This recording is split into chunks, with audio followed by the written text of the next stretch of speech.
Podcast ini bisa disimak di kbrprime.id dan platform podcast lainnya.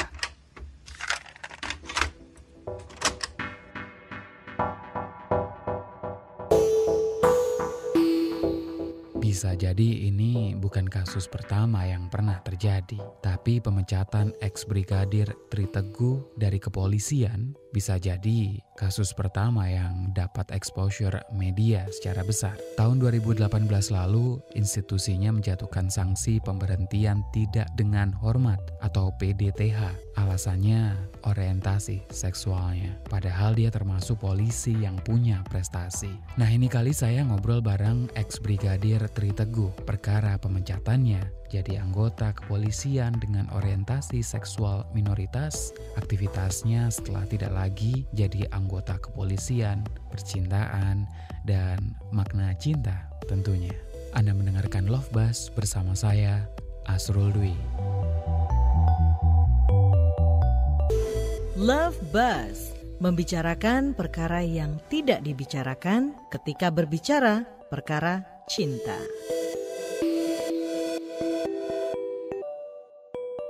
Soal aktivitas sehari-hari sekarang ini apa? Saat ini kan karena pandemi ya, jadi aktivitas dibatasi, kayak luar kota juga dibatasi juga.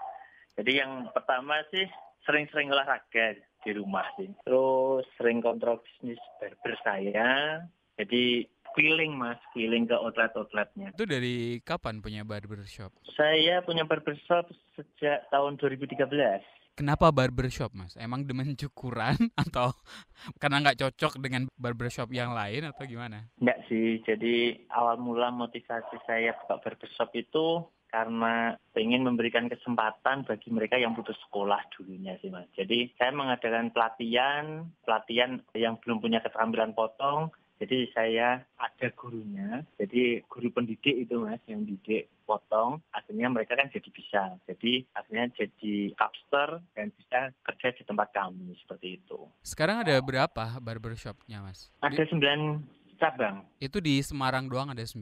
Semarang sama kota lainnya, ada di Kudus, di Salatiga juga. Selama pandemi kepengaruh nggak sih barbershop tuh? Kalau selama pandemi, untuk awal-awal pandemi sangat berpengaruh. Kalau barbershop ya, karena banyak orang yang takut juga itu awal-awal ada COVID dulu. Tapi sampai sekarang Tuhan alhamdulillah udah lumayan berangsur membaik sih Mas. Ini usaha yang dijalanin berarti sejak atau pas masih jadi polisi gitu ya? Ya, jadi ini merupakan kerja sampingan saya. Jadi selama saya masih aktif waktu 2013 itu saya buka barbershop. Nah, jadi polisi gitu kan. Masuk kali pertama jadi polisi tuh lulus sekolah kapan nih, Mas? Saya lulus sekolah 2007 SMA. Terus 2008 saya daftar di polisi itu. Kenapa sih tertarik buat jadi polisi? Ya, karena awalnya sih saya suka melayani Mas dulunya itu. Kayak apa ya, mengabdi gitu. Saya suka. Nggak tahu kenapa ya. Jadi saya suka aja sih tentang pelayanan, terus membantu orang itu saya suka.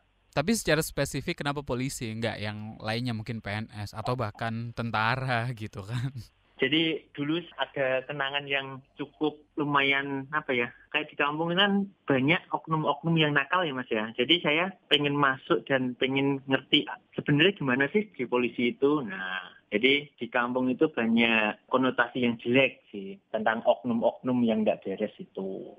Ada pengalaman ini nggak sih waktu di kepolisian yang mungkin nggak bakal dilupain gitu? Kalau kenangan ya banyak ya. Jadi ya suka duka ya Mas ya. Jadi saat pembaretan pun ada dukanya juga. Ramenya bareng-bareng si Mas Afiknya itu kalau sering kumpul sama teman-teman itu saya suka juga.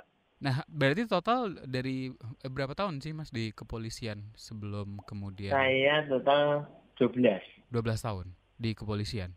Ya. Oh, cukup lama juga ya. Tapi waktu itu udah ini nggak sih Mas, sudah punya kesadaran bahwa Mas termasuk dalam kelompok minoritas seksual gitu atau LGBT gitu? Ya, saya mengerti ya tentang kondisi saya juga. Saya juga paham kalau saya ini minoritas.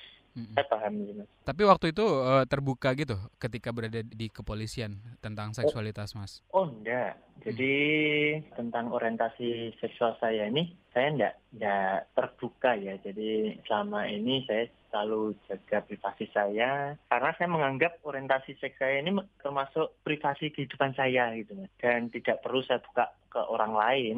Jadi selama saya bertugas, selama kurang lebih 10 tahun itu, enggak ada satu orang pun teman dekat di Polri atau satu angkatan atau komandan-komandanku itu tidak tahu tentang saya tergolong minoritas orientasi seks tadi. Sampai kemudian ada terjadi pemecatan. Iya. Itu kronologinya kayak gimana? Awal mulanya itu di tahun 2017 ya. Itu ceritanya cukup cukup panjang karena bermula 2017 awal, berakhir di 2018 akhir itu. Jadi awal mula kan tahun 2017 tepatnya di hari Valentine. Nah, saat itu saya lagi merayakan Valentine sama pasangan saya, Mas, di hari Valentine itu. Jadi pasangan saya itu seorang dokter spesialis di Kota Kudus waktu itu. Nah, sekitar jam 11 malam ada itu orang yang mengaku dari Polres Kudus, Mas. Nah, mereka meminta saya untuk ikut ke Polres waktu itu. Saya tanya ke mereka, keperluannya apa sih kok saya diajak ke Polres? Mereka nggak bisa menjawab. Ketika di situ mereka nggak menjawab. Dan saya pun tanya, ada surat tugas enggak yang melengkapi mereka? Ternyata enggak ada juga. Terus sempat saya menolak ajakan mereka ya, karena itu udah larut malam sekitar setengah 12-an, dan esoknya saya harus ngawal ke Borobudur waktu itu, mau ke kawal turis-turis itu, Mas, kapal pesiar. Nah, tapi mereka bersikukuh untuk ngajak saya untuk ke Polres. Nah, sampai Polres, untuk menghindari saya cekcok sama polisi Kudus itu, saya maulah diajak ke Polres. Sampai di Polres itu langsung dites urin pertama, tes urin. Saya memakai narkoba atau tidak, itu yang pertama. Terus yang kedua, HP saya disita, Mas, di Polres Kudus itu. Terus selanjutnya diinterogasi sampai jam 2 dini hari, diinterogasi di Polres Kudus. Tapi mereka tahu kalau Mas juga anggota kepolisian gitu. Tahu, dan mereka juga tahu kalau saya anggota Polda Jateng. Mereka tahu juga. Dan setelah diinterogasi di Polres Kudus, saya kan usai jam 2 dini hari itu, mungkin sekitar setengah 3, saya dilimpahkan ke Paminal Polda Jateng untuk diinterogasi ulang lagi di Polda. Sampai kisaran jam 5 atau setengah 6 pagi, Mas. Jadi nggak tidur malam itu karena diinterogasi mereka itu. Nah, terus beberapa hari kemudian saya diwajibkan tes psikologi, Mas. Kisaran 2 atau 3 hari lah setelah saya diinterogasi itu. Saya diwajibkan tes psikologi dan diminta ikut program rehabilitasi selama 6 bulan. Itu di institusi atau di kepolisian ada kayak gitu? Itu dari Paminal sih, Mas, dari fungsi Paminalnya. Jadi saya juga mengikuti lah apa maunya mereka, ya saya ikuti. Jadi saya mengikuti rehabilitasi selama 6 bulan, kemudian berlanjut ke sidang kode etik Polri. Waktu sidang kode etik pertama itu, nah muncullah putusan rekomendasi PTDH.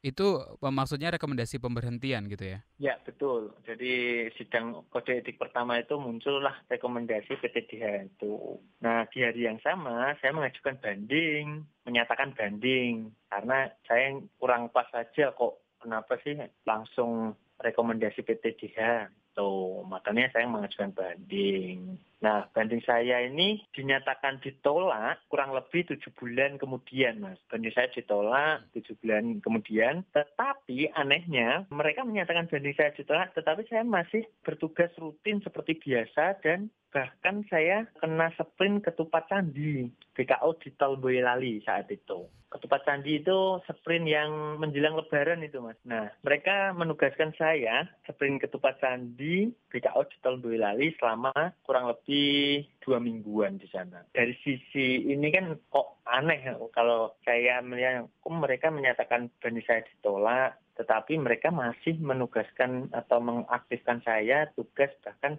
membantu Polres Boyolali gitu. Itu berarti pemecatan meskipun sudah ada rekomendasi dan banding ditolak, Hmm. berarti belum secara efektif pemecatan itu Iya. dilakukan atau gimana sih? Pemecatan efektif itu setelah cap turun, Mas. Cap PTDH dari Kapolda Jatengnya. Itu Jadi jarak setelah berapa bulan, Mas? dulu seingat saya ya, Ketupat Sandi itu bulan 10 2018, untuk muncul skep saya keluar itu akhir Desember 2018 sepertinya, Mas. Itu pun saya dapat kabar dari temen leteng saya loh. Jadi dari satu angkatan saya, pagi-pagi dia nelpon ngasih tahu ke saya kalau saya di PTDH saat upacara ini, Mas. Karena itu bareng-bareng sama upacara kenaikan pangkat dan pensiun. Jadi digabung upacara itu. Ada 3 item toh. Nah, saat itu pun saya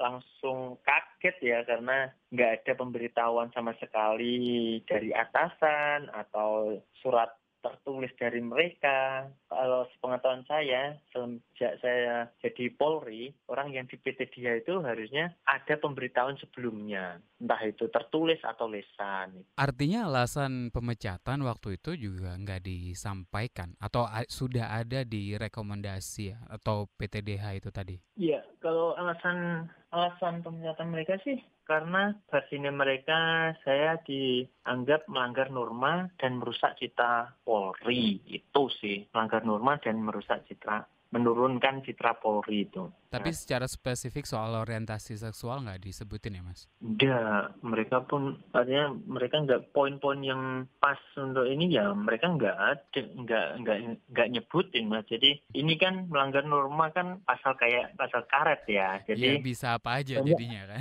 banyak hal kan yang dianggap melanggar norma kan banyak hal. Jadi kayak ya beginilah endingnya, Mas. Jadi mereka menganggap saya melanggar norma dan menurunkan citra Polri itu. Agak sedikit balik lagi ya Hmm. soal rehabilitasi tadi, boleh diceritain juga nggak sih di rehabilitasi itu prosesnya apa saja yang dilewatin gitu di dalamnya? Untuk rehabilitasi itu macamnya itu, Mas. Jadi kita dikelompokkan sama yang kasus-kasus narkoba, terus kasus-kasus lainnya itu. Dan di sana kayak macam diberi arahan sama atasan seperti itu sih, Mas. Materinya berarti juga nggak merujuk langsung pada orientasi seksual gitu, ada yang kayak gitu nggak sih? Oh enggak, materinya enggak langsung ke orientasi. Jadi seperti halnya penugasan-penugasan umum aja, Mas. Jadi saat habilitasi ini mereka nggak pernah sama sekali membahas tentang orientasi seksual. Kayak macam SOP di kepolisian itu aja sih. Waktu penugasan seperti apa tuh. Jadi kalau untuk bahas orientasi sama sekali tidak ada. Waktu upacara itu terjadi, Mas, dan itu kan pengumuman langsung di upacara itu kan berarti ya, Mas ya? Ya, di tempat apel itu upacara. Yang waktu itu ada di pikiran Mas apa? Karena saya waktu itu tidak hadir, karena saya pun tidak ditugaskan atau tidak kena sprint upacara, saya waktu itu free di rumah, Mas. Makanya ada teman yang beritahu itu kan karena saya nggak ada penugasan upacara waktu itu. Jadi upacara itu nggak diwajibkan, jadi ada sprintnya, Mas. Ada sprintnya yang ditunjuk untuk upacara seperti itu. Jadi nggak semua anggota ikut upacara, tetapi muncullah sprint sebelum acara itu. Maksudnya surat perintah gitu ya? Surat perintah, betul. Artinya Jadi nggak kayak upacara hari Senin di sekolah gitu ya? Yang wajib gitu ya? ya, jadi kalau upacara di Polda ya, kalau upacara semua ya penuh lapangan, Mas, nggak muat, makanya sprint kan gantian seperti itu. Nah, ini kan kejadian yang kemarin ini kan mau nggak mau kan bikin Mas came out gitu ya, atau melela gitu ya, membuka identitas gitu. Waktu itu Mas sendiri ngadepinya gimana? Kemudian ke mungkin kolega, rekan kerja, atau keluarga gitu? Saya waktu itu yang pertama kan pasti sehari 2 hari saya tetap berpikir ya, karena yang dulunya mereka nggak tahu akhirnya jadi tahu itu.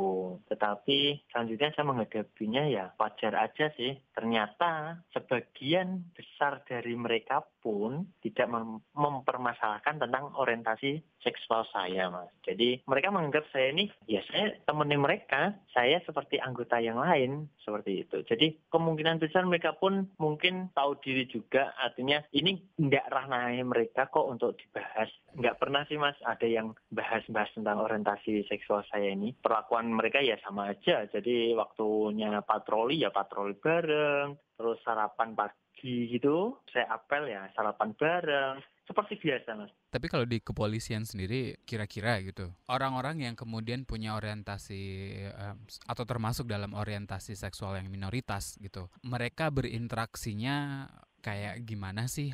Hati-hatikah gitu atau ya biasa-biasa aja gitu, karena mungkin di sisi lain juga kan nggak banyak orang yang membuka diri gitu ya, atau gimana? Ya, saya selama ini menjadi Polri kan kami pun tidak tahu ya Mas ya, temanku ada yang seperti itu atau enggak. Itu saat itu kami nggak ada yang tahu. Kayak saya pun kan mereka nggak ada yang tahu selama 10 tahun itu. Jadi ya biasa-biasa aja, nggak ada yang janggal atau apa dalam berdoli, ya nggak ada. Kami ya bertugas itu aja sih. Nggak ada kejanggalan sih Mas. Artinya dalam penugasan pun nggak ada pengaruhnya sih. Kan pemecatan sudah terjadi gitu ya, dan proses hukum masih berjalan. Kalau dari cerita Mas tadi kan kayaknya kan cinta mati gitu ya sama institusi kepolisian gitu. Masih punya perasaan yang sama atau rasa cinta yang sama ke institusi kepolisian? Ya, sampai saat ini sih saya masih cinta ya sama instansi saya. Karena sampai sekarang pun kami masih kontak-kontakan, saya pun masih ada di grup intern Polri, masih ada. Jadi satu angkatan saya juga masih menganggap saya itu petinggi mereka, jadi mereka pun nggak menjauh dari saya. Tuh Mas, pribadi saya masih ada jiwa bayangkara gitu. Dan itu nggak akan pernah hilang gitu ya? Ya, mudah-mudahan tidak pernah hilang. Karena ini merupakan cita-cita saya sih Mas, sejak SMA itu. Dan banyak perjuangan kan menjadi Polri. Akhirnya kok karena masalah minoritas ini saya jadi dipermasalahkan mereka. Itu sih yang menurut saya sangat, pengabdian saya selama 10 tahun itu kayak kok tidak ada artinya bagi mereka gitu. Tetapi satu hal ya Mas catatannya, jadi atasan pun mereka menilai ada pro kontra juga di instansi itu. Jadi menilai hal ini, orientasi seksual ini, ada yang hal yang biasa, ada yang hal yang perlu diperdebatkan. Jadi ya pro kontra juga. Nah kemarin kok pas sidang saya mereka yang kontra itu aja sih Mas. Artinya nggak ada aturan khusus gitu yang melarang orang-orang dengan orientasi seksual minoritas gitu atau teman-teman dari LGBTIQ+ gitu komunitas itu untuk jadi polisi katakanlah gitu. Nggak ada. Persyaratan polisi pun nggak ada seperti itu. Jadi mereka nggak bisa menunjukkan poin mana sih orientasi minoritas atau seksual ini yang masuk kategori pelanggaran berat. Jangan, artinya saya berharap sih atasan bisa bijak dalam hal memutuskan masalah, terus memberi sanksi, harusnya lebih bijak karena kan itu sebagai panutan ke bawahan, Mas. Baru kepikiran satu pertanyaan yang mungkin banyak orang dengar cerita aja, tapi tanpa tahu benar atau enggak. Kalau pas masuk kepolisian, salah satu tesnya adalah soal tes keperjakaan, keperawanan gitu.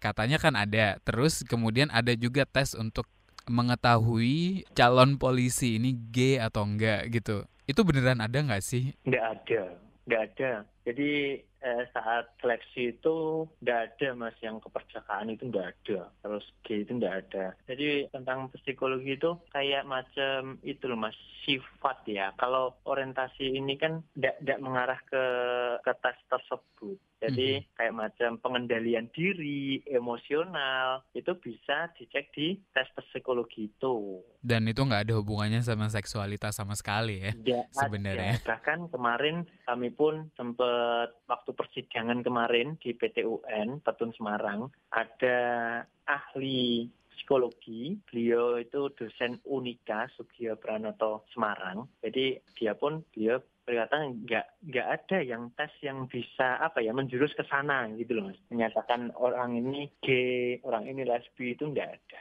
Bahkan normal atau enggaknya itu kan udah nggak jadi, maksudnya bukan satu hal yang abnormal gitu ketika orang punya seksualitas yang berbeda gitu kan sebenarnya. Bukan berbeda sih, atau orientasi seksual yang lainnya gitu selain yang hetero gitu lah ya. Ya, ini kan banyak penelitian juga, jadi orang minoritas seperti kami itu nggak akan mempengaruhi kinerja atau profesionalitas kita dalam hal penugasan seperti itu, Mas. Tergantung pribadi masing-masing lah, Mas. Kayak macam Hitro. Hitro kan ada yang pas tugas nggak beres juga, ya kan? Nah, itu balik lagi ke pribadi masing-masing. Jadi nggak karena minoritas orientasi seksualnya, tetapi karena pribadinya sendiri itu, kepribadiannya orang tersebut itu sih, Mas. Tadi kita sempat ngomongin soal cinta ke kepolisian sebagai institusi. Kalau kehidupan percintaan Mas sendiri, kayak gimana? Yang saya dengar sudah berpartner 12 tahun lamanya gitu. Ya betul, kami udah 12 tahun hubungan. Awalnya dulu kayak gimana Mas? Ketemunya di mana? Ya jadi bermula itu ketemu di mall waktu itu. Di mall pas saya main sama temen juga, akhirnya ketemu dan sempat bertukar nomor HP waktu itu. Dan selanjutnya makan malam.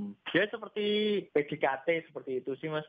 Kenalnya di mall gitu aja, random atau ketemuan janjian sebelumnya, ngobrol dulu random gitu.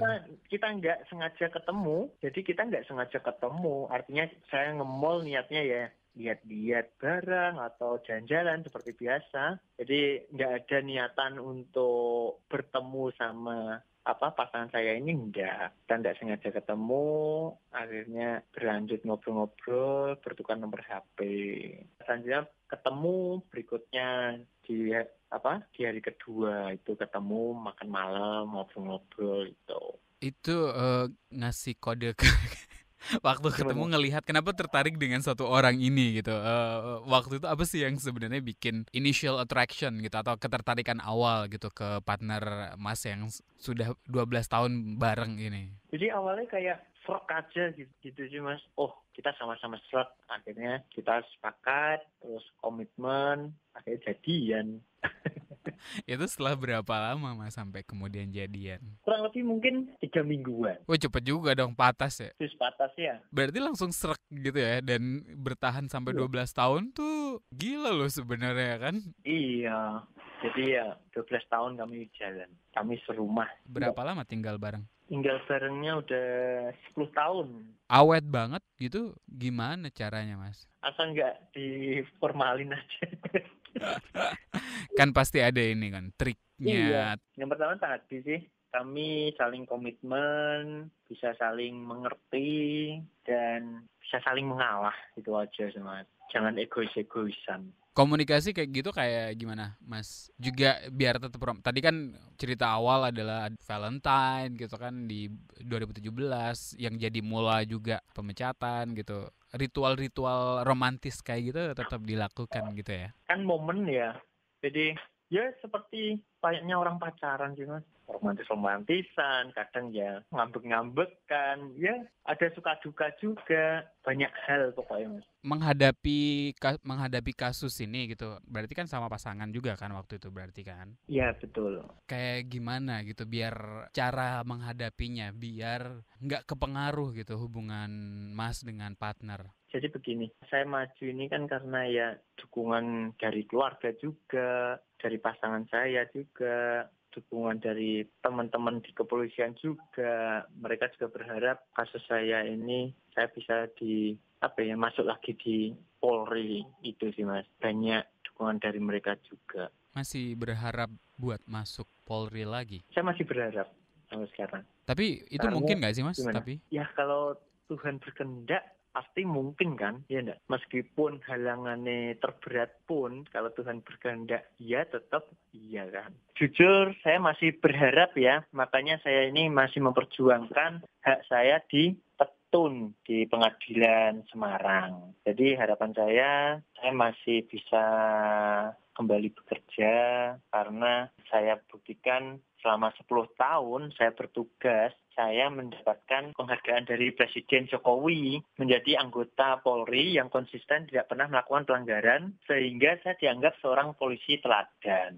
Artinya, ini bukti loh kalau orientasi seksual itu tidak mempengaruhi kinerja seseorang. Iya, memang nggak ada Benar. sih sebenarnya.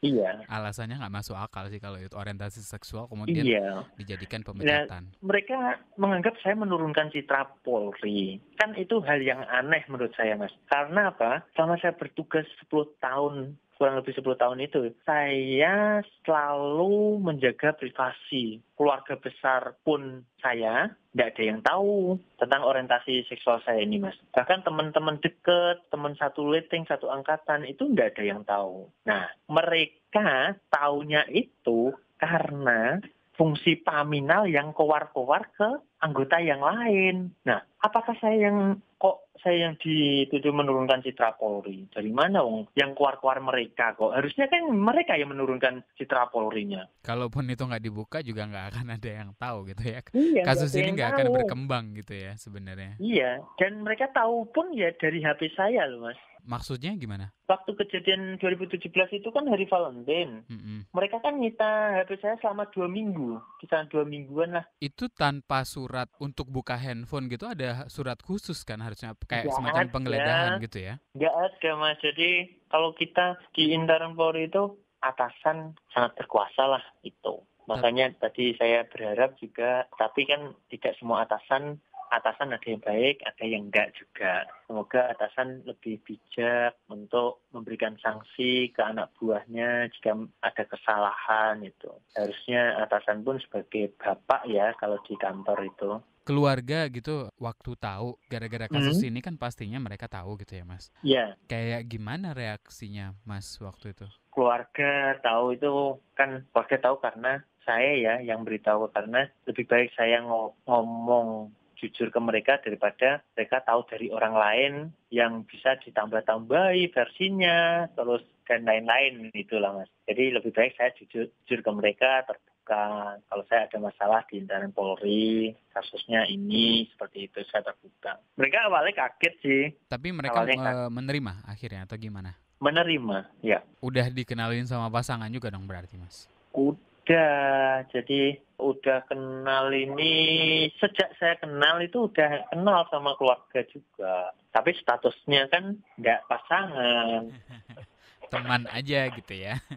Karena bapak angkat seperti itu. Jadi kami pun nggak keluar sana sini tentang hubungan kami, itu enggak. Makanya di sini kami menjaga privasi. Kecuali saya keluar-keluar di sana loh ya Mas ya. Status saya Polri, saya keluar-keluar, saya pacari ini loh, saya pacari Ana loh. Nah itu pantas mereka bilang saya menurunkan citra Polri.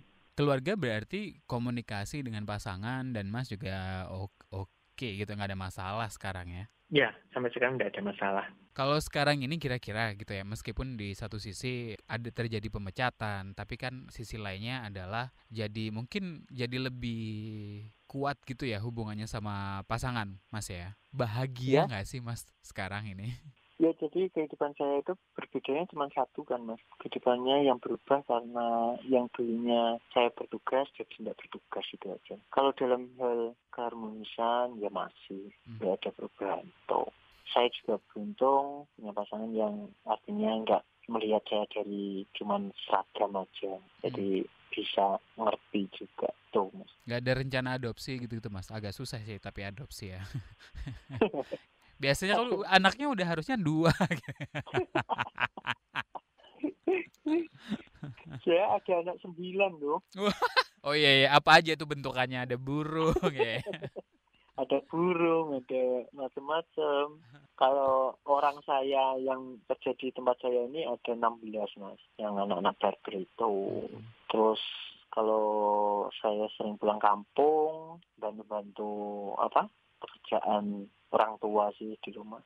Prestasi lainnya kira-kira yang Mas Teguh dapat gitu selain dari presiden, ada lagi nggak ya Mas? Ya, jadi ya selama saya bertugas saya tidak pernah dapat teguran lisan, itu tidak pernah. Lisan atau tertulis saya tidak pernah, Mas. Artinya nggak ada masalah gitu sebenarnya ya? Nggak ada masalah, dan kenaikan pangkat pun saya wajar sesuai pengangkatan. Jadi kan kalau Bintara saya ini 4 tahun sekali naik. Jadi ya wajar, nggak ada hambatan. Karena faktanya saya nggak ada masalah, nggak pernah ada teguran tertulis atau lisan sama atasan, nggak pernah. Kira-kira apa sih yang pengen sampein gitu, yang pengen Mas sampein ke mungkin orang-orang di luar sana gitu kan. Ada banyak berita sebenarnya waktu kasus ini mengemuka ke media gitu, yang kalau baca itu menyudutkan gitu kan Mas. Nah, apa yang pengen Mas sampaikan kepada orang-orang yang punya persepsi semacam itu gitu? Yang satu hal tadi, orientasi seksual seperti ini atau minoritas, seseorang tidak mempengaruhi kinerja atau profesionalitasnya. Dan itu terbukti secara keilmuan psikologi saat itu, Mas. Banyak pakar-pakar, terus banyak ahli-ahli yang mengatakan hal yang sama. Jadi minoritas seperti ini harusnya tidak dianggap sebagai abnormal atau tidak normal. Ini ya harusnya normal-normal aja. Karena tidak ada penelitian atau apa yang menganggap ini hal yang tidak normal. Harapan saya tentang pemahaman-pemahaman seperti ini harusnya lebih bijak menyikapinya sih, Mas. Kalau menurut Mas, makna atau arti cinta itu apa? Wah, pertanyaan arti cinta. Kalau menurut pribadi saya sih, Mas, jadi cinta itu suatu pengorbanan. Seorang yang dikatakan mencintai jika dia mau berkorban, itu menurut saya. Entah itu berkorban waktu, tenaga, pikiran, pokoknya segalanya deh Mas, mau berkorban. Tapi kalau orang-orang yang ngomong mencintai, dia tidak mau berkorban, ya berarti itu ngomong kosong dong. Kalau kamu punya saran, komentar, atau ingin berbagi cerita, boleh banget. Email ke podcast@kbrprime.id dan tulis Love Buzz untuk subjek emailnya. Katanya setiap anggota Polri harus tunduk terhadap norma hukum, mengindahkan norma agama, kesopanan, kesusilaan, dan menjunjung tinggi hak asasi manusia. Lalu kalau ada pemecatan anggota kepolisian lantaran orientasi seksualnya dianggap merusak citra Polri, apakah itu sama dengan menjunjung tinggi hak asasi manusia? Love Buzz, membicarakan perkara yang tidak dibicarakan ketika berbicara perkara cinta. Kunjungi kbrprime.id untuk menyimak beragam podcast lainnya dari KBR.